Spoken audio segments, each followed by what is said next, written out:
కరీంనగర్లోని నగల దుకాణంలో దోపిడీ కేసులో రోజుకో విషయం బయటపడుతోంది. ఈ దొంగతనానికి పాల్పడింది కరడుగట్టిన సుబోధ్ గ్యాంగ్గా పోలీసులు అనుమానిస్తున్నారు. కేసులో ఇప్పటికే 2 నిందితులను అదుపులోకి తీసుకున్న పోలీసులు మిగిలిన 4 పట్టుకునేందుకు విస్తృత గాలింపు చర్యలు చేపట్టారు. ఆధారాలు లేకుండా చేద్దామని నిందితులు పారేసిన ఫోనే పోలీసుల చేతికి చిక్కి వారి గుట్టు విప్పేలా కనిపిస్తోంది. ఈ నెల 3న పట్టపగలు కరీంనగర్లోని ఓ నగల దుకాణంలో దోపిడీ జరిగింది. దొంగలు 11 నిమిషాల్లో 1,05,00,000 విలువ చేసే బంగారు ఆభరణాలు దోచుకెళ్లారు. నిందితులను పట్టుకోవడం కోసం పోలీసులు ముమ్మరంగా గాలింపులు చేపడుతున్నారు. విచారణలో విస్తుపోయే విషయాలు బయటపడుతున్నాయి. ఆధారాలు లేకుండా చేద్దామని ధ్వంసం చేసిన ఫోనే పోలీసుల చేతికి చిక్కి వారి గుట్టు విప్పేలా కనిపిస్తోంది. బంగారాన్ని మాత్రమే దొంగలించే బీహార్కు చెందిన సుబోధ్ ముఠాని దోపిడీకి పాల్పడినట్టు తెలుస్తోంది. ముఠాలోని కీలక సభ్యుడు ప్రణాళిక ప్రకారం ఈ దోపిడీ జరిగినట్లు అంచనా. జులై సినిమాలో బ్యాంకులో చోరీ కోసం దొంగలను ఒకరికొకరు తెలియని వారిని ఎంపిక చేసినట్లే ఈ ఘటనకు సంబంధించి కూడా చోరీలో భాగమైన దొంగలు ఎవరనేది చోరీ సందర్భంలో తప్ప అంతకుముందు పరిచయం ఉన్న వాళ్ళు కారని సమాచారం. వేర్వేరు రాష్ట్రాలకు చెందిన వారిని తనకున్న పరిచయాలతో ఒక్కచోటకు పిలిపించి రెక్కీ నిర్వహించి బంగారు ఆభరణాలు చోరీ చేసే విధంగా ప్రధాన నిందితులు ప్రణాళిక రచించారని పోలీసులు విచారణలో గుర్తించారు.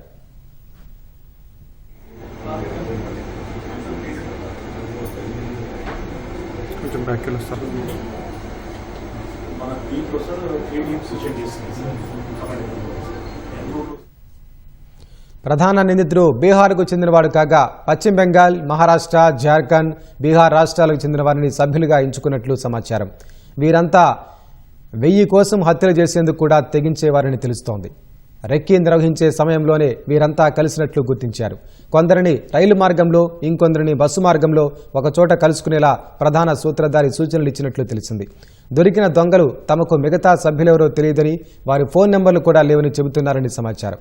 ప్రధాన సూత్రధారి సెల్ ఫోన్ నంబరు మాత్రమే వీరి వద్ద ఉందని, చోరీలో భాగమైనందుకు వారితో కొంత మొత్తం ఇస్తానని బేరం కుదుర్చుకున్నట్లు తెలుస్తోంది.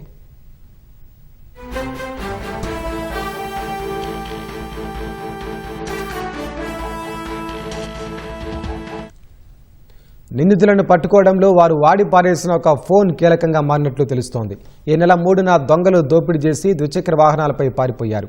పరారయ్యే క్రమంలో బుగ్గారం మండలం మద్దునూరు గ్రామ సమీపంలో దోపిడీ దొంగలు బైక్పై వెళ్తూ వారి వద్ద ఉన్న సెల్ ఫోన్ను బలంగా నేలకేసి కొట్టి వెళ్లిపోయారు. ఆ ఫోన్ చిన్నారుల చేతికి చిక్కింది.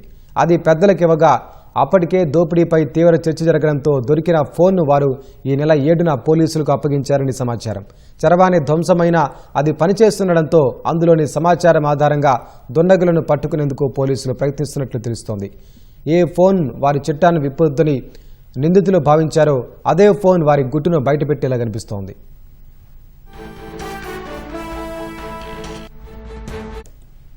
దోపిడీ కేసును ప్రతిష్టాత్మకంగా తీసుకున్న పోలీసులు ముఠా సభ్యులను పట్టుకునే దిశగా దూకుడును పెంచుతున్నారు. 4-5 రోజుల్లో మిగతా సభ్యులను పట్టుకుంటామని ధీమా వ్యక్తం చేస్తున్నారు.